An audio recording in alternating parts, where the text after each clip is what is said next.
Alo, yêu kiện miền họ son kiểu giống bùi phổ ha ha à kinh bùi những ngày lọ bạ yêu thận thiếu liền ấy bùn thải chạy ca thằng ha siêu xiên ngày lọ bạ chàng to chỉ kiam to nhẫn liền ha ngày lọ bạ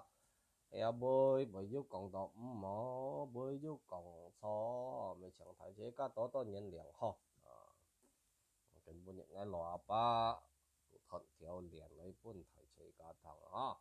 thằng chín chín này apa tập má phát apa tập má thầy tung ông dịch chặt khút liang phiến sang mò nghi ngày hệ mà gái tí mà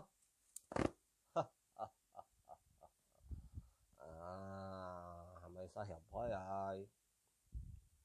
chứ thằng chín chủ mà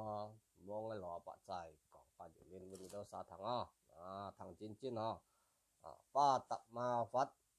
ba tập ma thải tung ông dịch chặt khút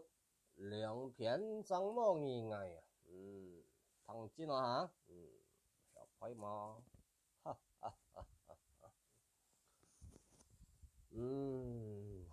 cái thằng cái lọ bạc chứ còn bốn nhí thằng cái gì xí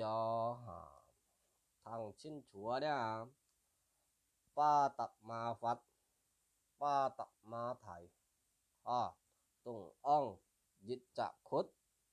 liang phiền sang mò nghi ngày ca chữ bu sọt đấy hay mà bu sọt hay mà liang phiền sang mò nghi ngày mò hay mà cái tung ông chặt khút ca chữ bu sọt còn cái nào lý chặt thon liền nó bu sọt tí mà ba tập ma phát ba tập ma thải tung ông dịch chặt khút liang phiền sang mò nghi ngày